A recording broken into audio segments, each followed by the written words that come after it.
who have joined us recently, and thank you all who have been staying with us from the previous talk. My name is Oksana Belavus, and I'll be your moderator during this session, and I will monitor all your questions. And they will be announced after the presentation. Also, please say hi our tech moderator Alexei, who is in background, but he is responsible for our tech stack through the whole presentation. Today, we are talking about how to start testing from scratch.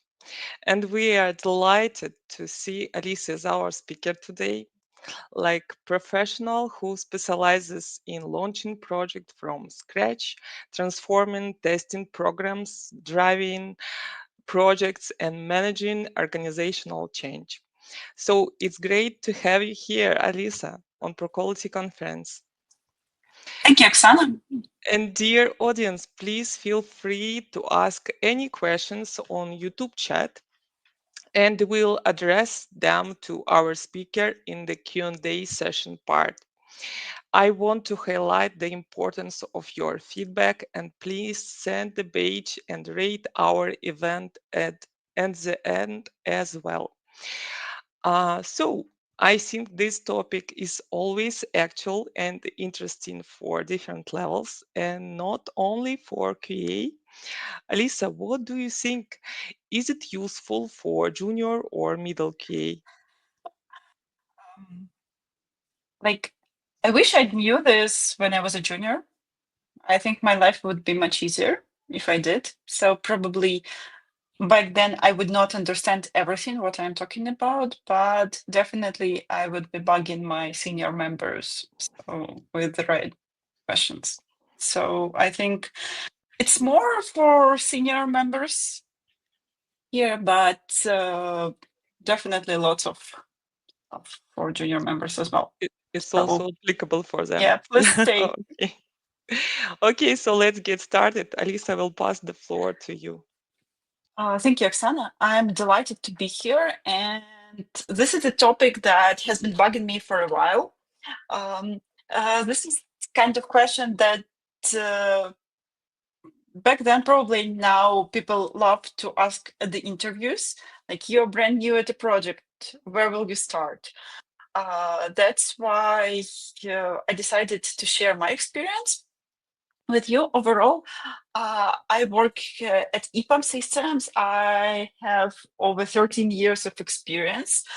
I've built numbers of projects, started as an automation engineer and being a senior quality architect, meaning I have very, very vast experience on how to start project from scratch if there is no testing, if there is no project at all, if there is project but nobody tested it before or some other team tested it. So there are many variations. And today we will talk about all of them. Um, Funny enough that if you have automation background, the answer to the question how to start testing from scratch is usually being answered what tool to choose for automation. And we will talk about that as well. But I want to highlight that usually this is not the right answer, which tool for automation to use if we need to start testing. There are 4 more stages before, and you will see that we will talk first about what are the prerequisites for the project, who will be doing this project, so we need to build the right team, then how we will establish the processes inside, then how we will approach the testing strategy. Do we need a document? Do we just need to agree on the ways of working? And only then we will go to how to select the right tools and then to all of your questions. So please put the questions to the chat, and I'm happy to start with the first topic. These are the prerequisites for the project start. The project may already be there or written. It can be a legacy application, or it can be a brand new greenfield project. It can be a startup. It can be a POC, whatever. But I may assume that majority of you work for someone, and there is an agreement between you, your company, either you or your company with the client who ordered this project. So First, we take a deep breath. We don't start writing something. We don't jump to conclusions. We take a deep breath, we take a pause, and then we think about why we're doing this. This is really, really important to find out why the client has a need for this project. What is the project objective? What is the purpose of this? So, as an example, currently I have a project and we are writing the application. It's a huge Hybris application, and we are writing that application because the old application is slow and buggy. So for us, we can build very, very beautiful application, but if it will be as slow as the old one, we failed our project objective. So for us, when we think about testing, we need also to think about performance and user experience and how that application reacts. So we need to keep this in mind when we do our testing. So this is why project objective is important. Then statement of work. This is a document. Maybe some of you heard of that. If you're a junior or middle specialist, probably you haven't heard of that, but that is the contract.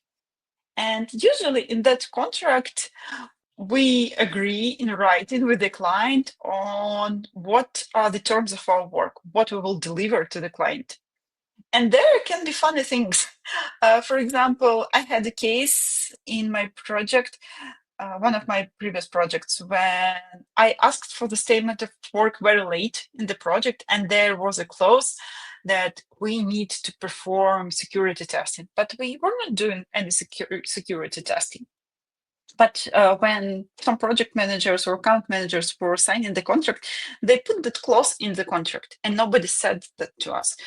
So for us, it's really important what was the agreement with the client to be sure that we actually delivering all of that we promised. Because otherwise, the project manager will come to you at the end of the project and say, "Hey, we found a clause. Now you have a week to finish this whole other type of testing or whole other activity that we committed to."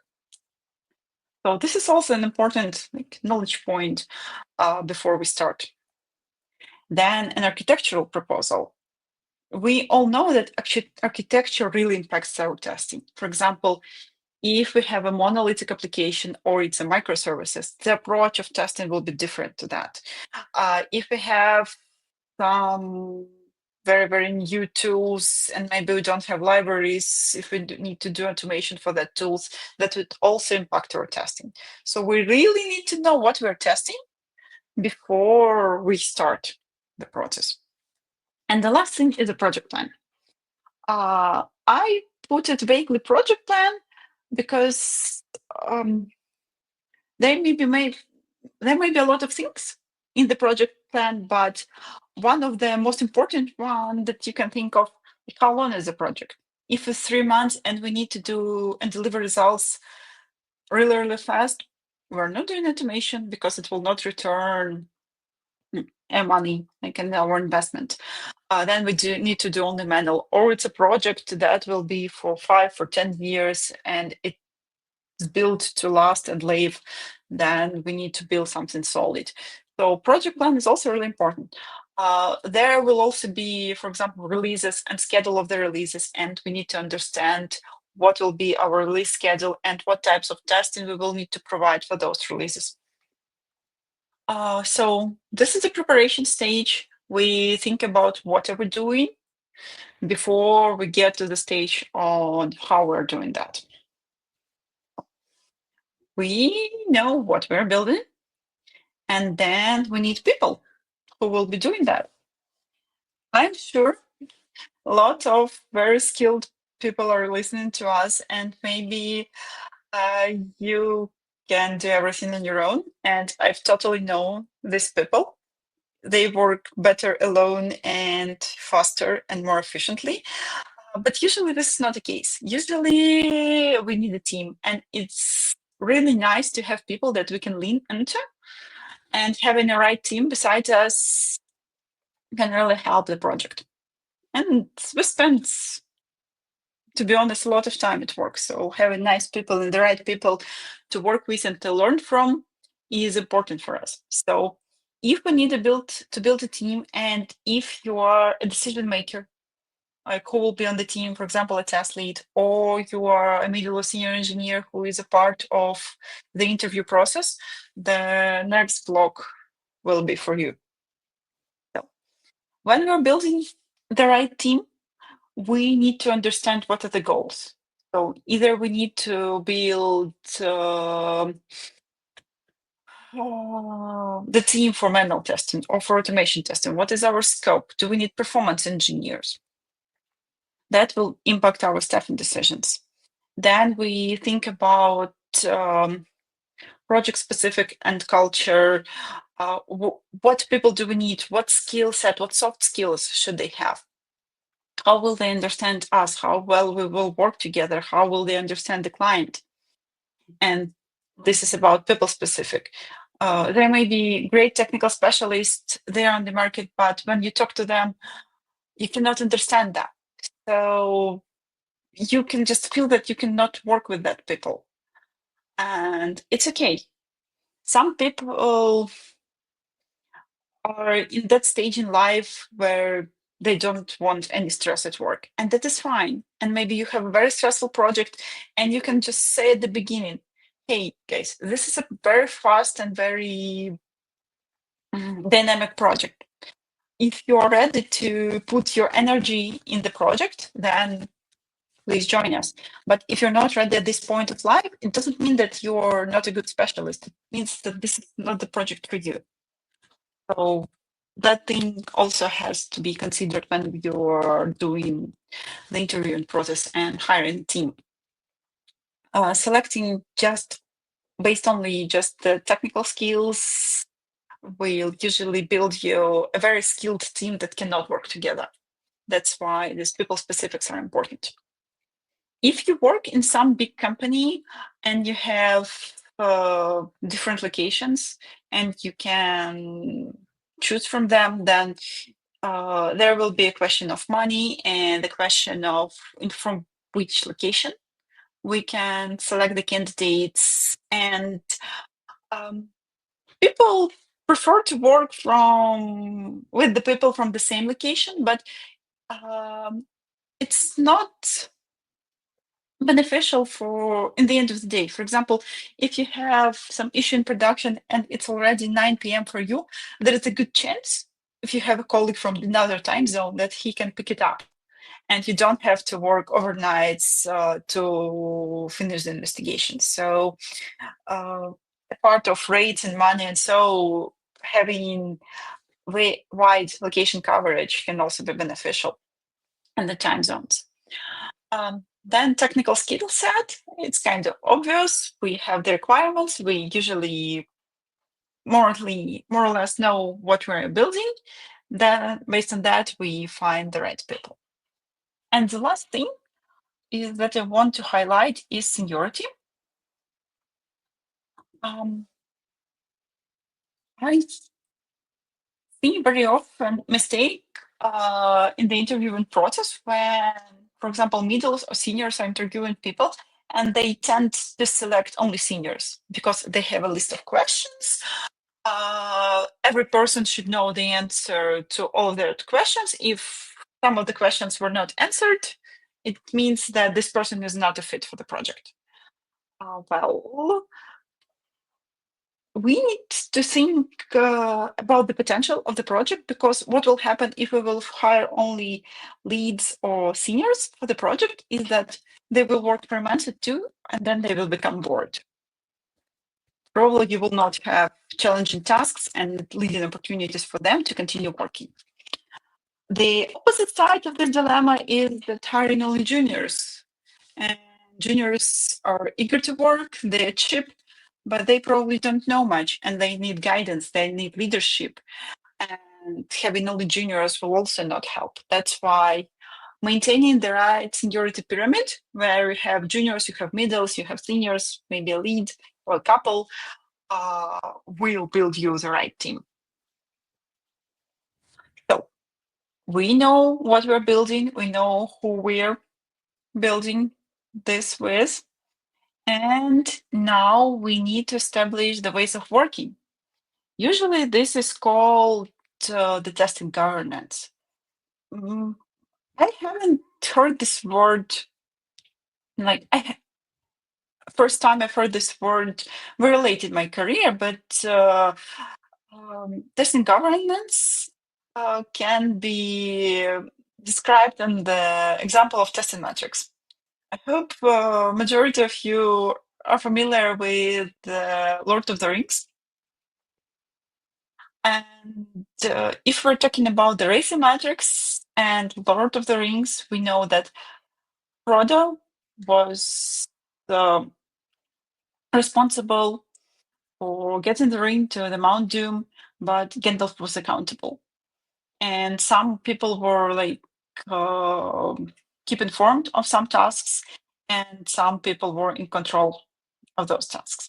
The same you can build in your project and understand what are the key people on your project and what responsibilities do they have. Are they responsible for something? Are they in control of something? Are they accountable for that? And this is how we start building this quality governance and testing governance process. We have people, we have their roles, we have their peers, and then we start to build a communication metrics with them. We start to set up meetings, we start to set up talks, communities.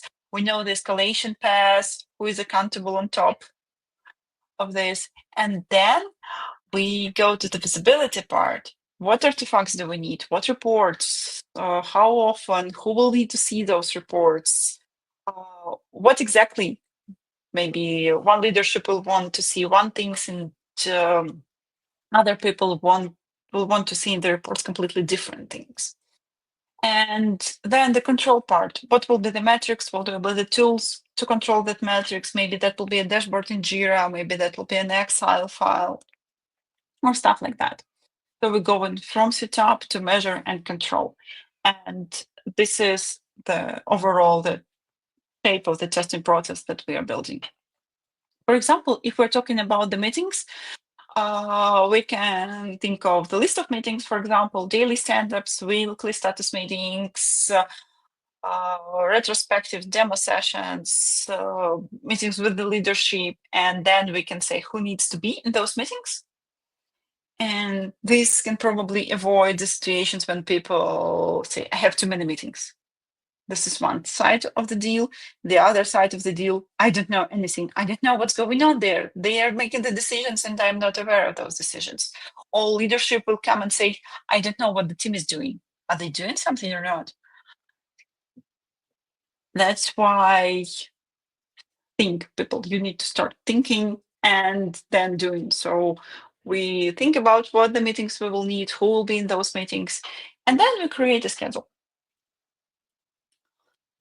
And finally, we are getting to the testing part. So it was a lot of, I would say, project management part, and it took about 15 minutes or half of the topic today to talk about that. But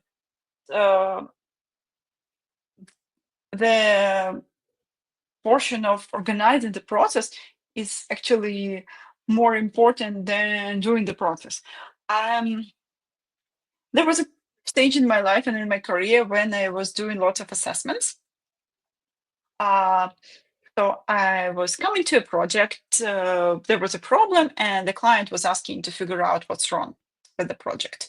And lots of them was talking about their own tools, their own people for the job. That's why they were having low quality or they were not following their releases. But 95% of the cases, the issue was in the process, not in the tools, not in the people. It was in the process. So when you are able to build the efficient testing process, then probably any strategy will work much better if you have the right process. Regarding the testing strategy, maybe you've heard of the document that is called the testing strategy, and you are imagining this as a very, very big and comprehensive document. But do we need it at all? Like, for those who already has the document on the project in the terms of having that really big fine piece of Word, How often do you look at it? What value does it bring? These are the questions that you need to ask yourself. Like, do we need the document? And why do we need the document? What are we trying to solve when we have this document? Usually,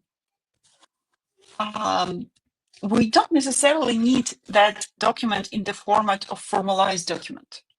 We just need a set of answers to the following questions, and I will describe them right now. So first, if we're talking about the testing strategy, we need to think about architecture. So what are we testing? What is the architecture of the project of of what we're testing? So we'll look at the architecture. We'll look at the life cycle stage.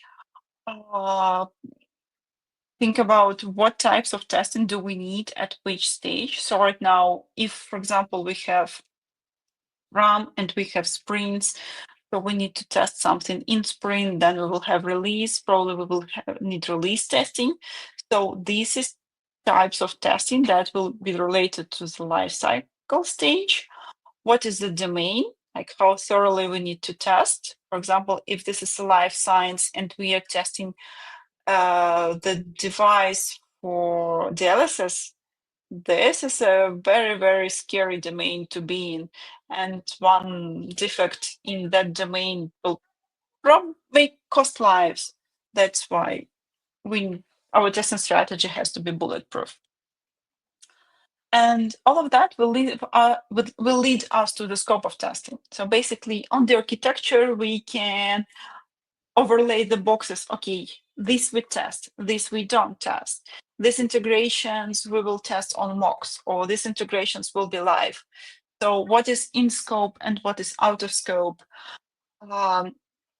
It's one core of that testing strategy. And that scope and out of scope is usually defined based on the architecture.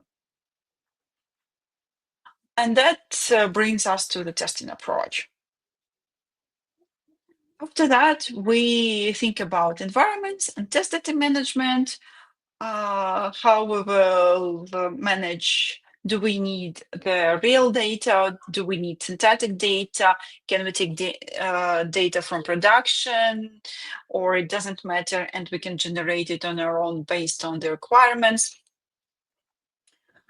And then we do the risk analysis. Usually, I have a colleague that likes to build his testing strategies based on the risk analysis. So this is the risks. This is a list where we have all the risks listed, and then we think how we are mitigating those risks. And by mitigation strategies, we kind of can see what do we need to do. So we are afraid that we will not if we do the ad hoc testing without the understanding of testing data, we may see some defective production based on the really specific line data. This means that when we are talking about test data management, that we need to really think about how we can get data from production and probably obfuscate it or something, but we really need that stage. After risk analysis, we need to think additionally about release control. What checks are required from our side to the product to be released. For example, currently I'm in the project where all the Jira tickets has to have testing evidences, test runs, test cases attached, all the screenshots for all the environments, all the browsers. So very, very detailed explanations of what have we tested. If we don't have those evidence, we cannot release our product. So we formally can close the sprint, but nobody cares if we can close the sprint because we cannot release this to production and the users will not see that. And only then we go to the testing tools. And testing tools, they're not necessarily about automation. This will be about where do we store test cases, where do we have stories that we test, and automation as well. Even what tool will we choose for screenshots and for video making. And the last one is the testing phases. Like this is related to release phase, to the life cycle, what will be there. In general, if we're talking about testing strategy, this is the list of the tips that kind of the quintessence of the experience that I have. So we start with the product again, as we started today's talk from what are we building, what is the product, what is the goal of the project. Then we identify the risks. Then what are the limitations? Do we have limited time? The time may influence the decisions in testing types, in testing phases.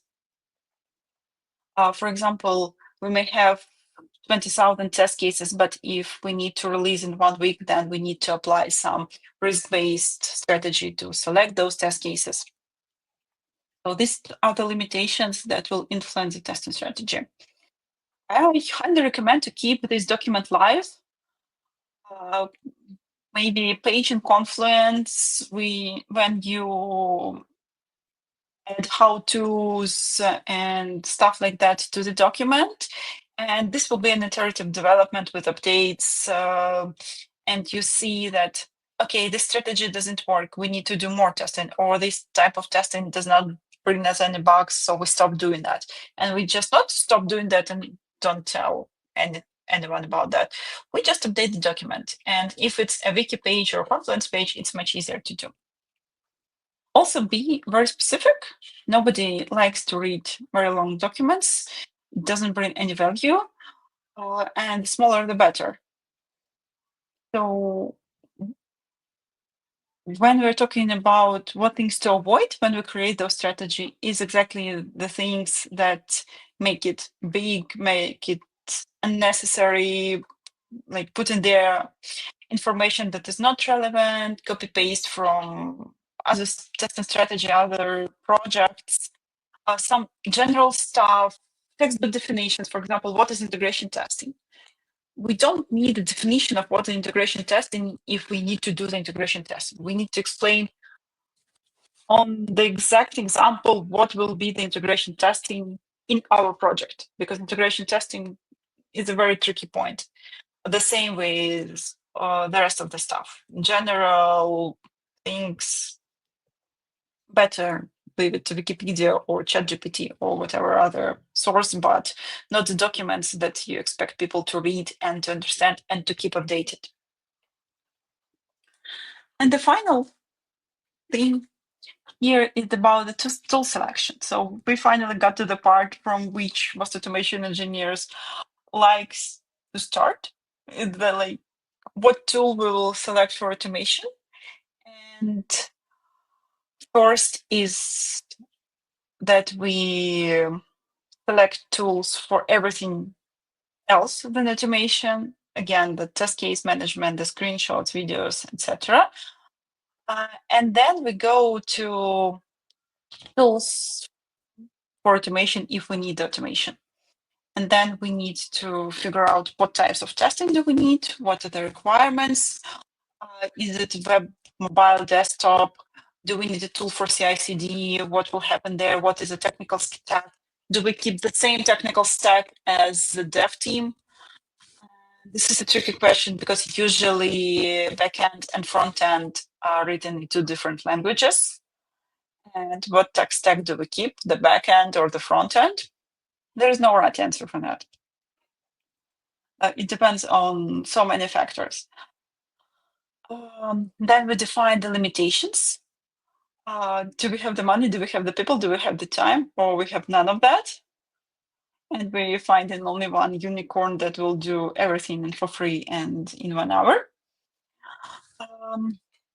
Again, about dev tech stack and other factors like for the tools, do we have community? Will there be any maintenance? Will the tool be able to support thousands of test cases? Like if you expect this project to be a couple months and you know that you will have 100 or 200 test cases, maybe you can put them in Excel and that will be fine.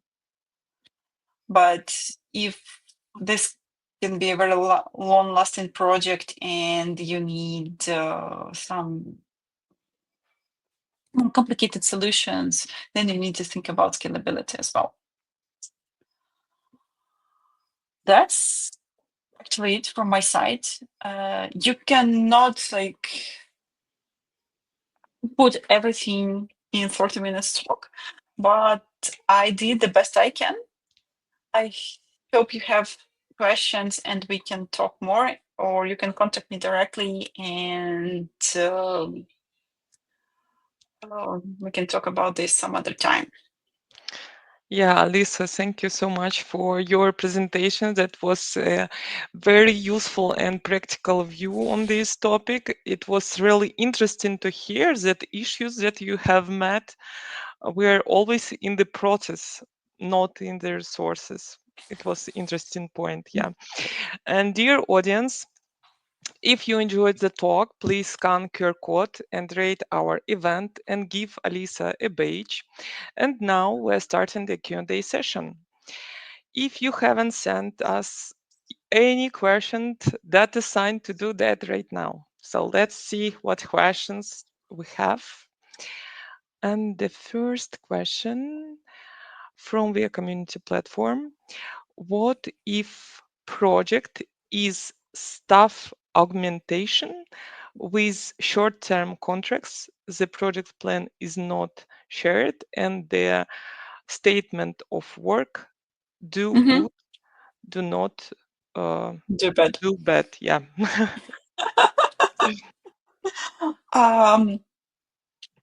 Basically, agree on the terms with the client when you start. So you need to figure out with the client what is good.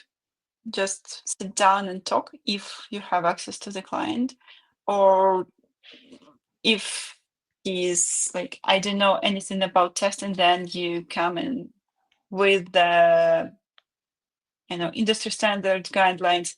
This is what is good. This is what we are going to do. This is our process, and you share that from the beginning and put it in writing somewhere and make him nod his head on what you've said.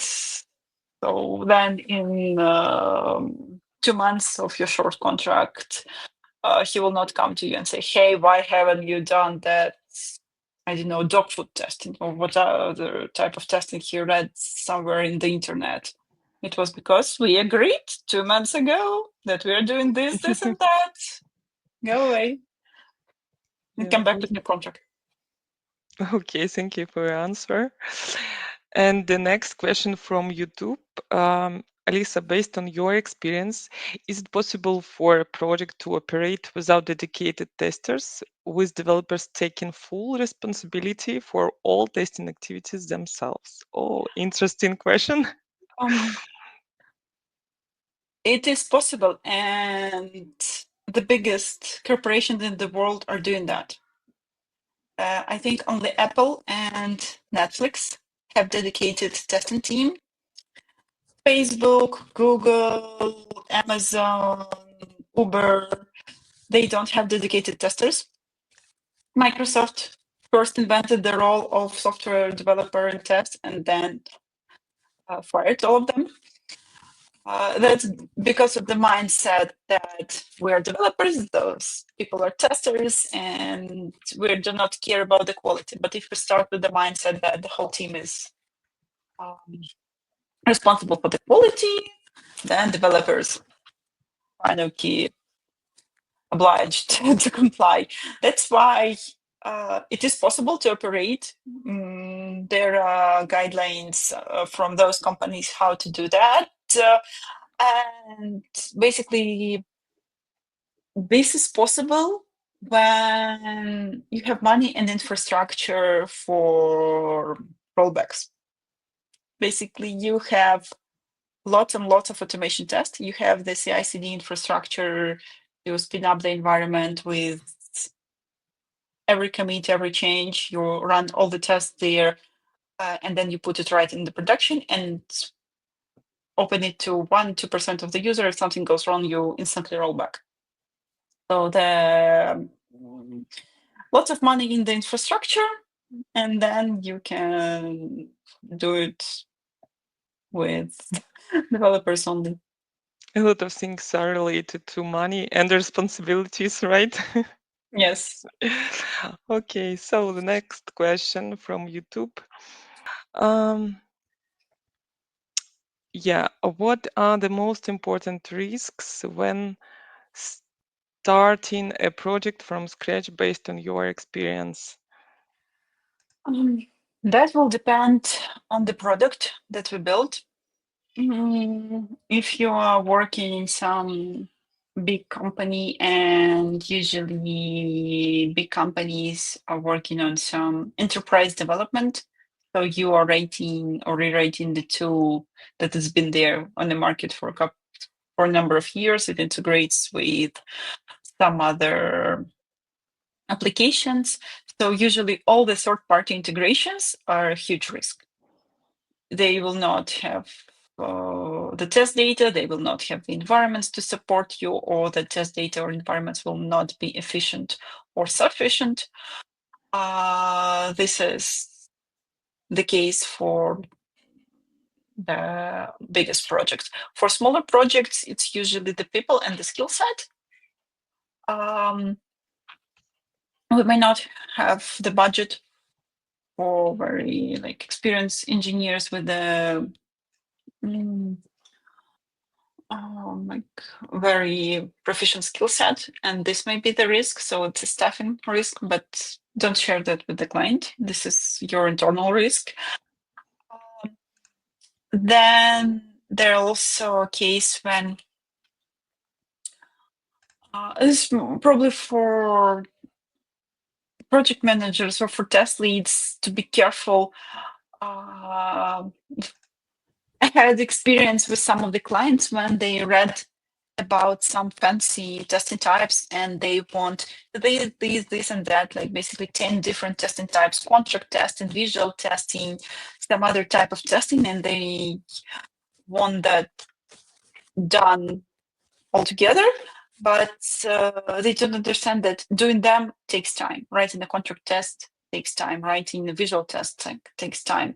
And we may not have enough risks to support that need for contract tests. Maybe all of our microservices will be written by one team, so we don't have that issue of integrating between different teams and different platforms. So we don't need contract tests that much. That's why the risk of putting everything and wanting everything and not calculating for what do we have the time. This is the third one from my experience. Mm-hmm. And I suppose it will be the last question. Which criteria do you use to select the right testing tools for a project?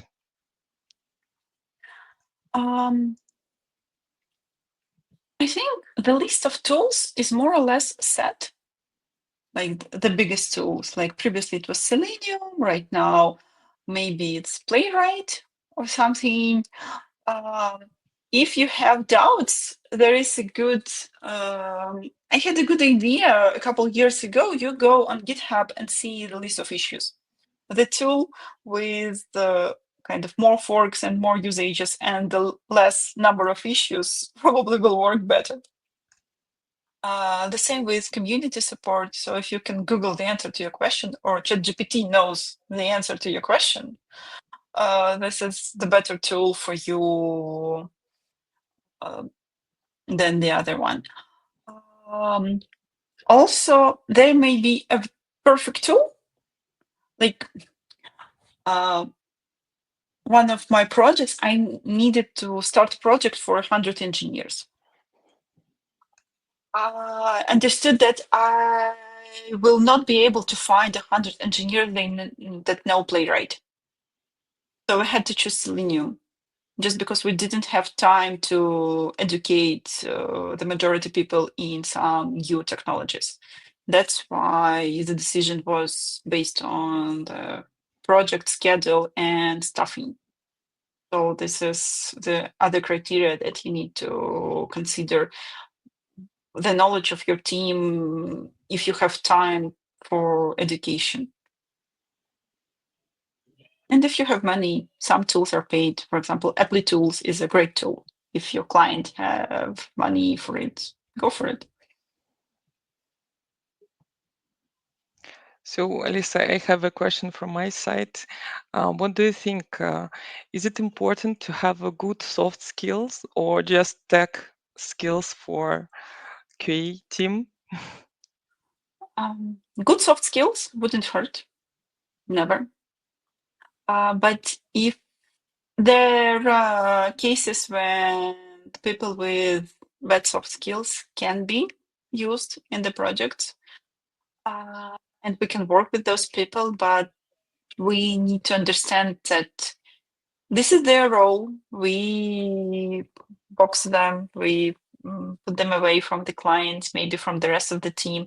But if they're really great technical specialists or they know something very unique, then we have no choice but to work with them. But um, I don't know, try to soften them, try to teach them soft skills. This will never hurt. Yeah, I agree. Okay, so our time is up, and thank you so much for sharing your experience with us.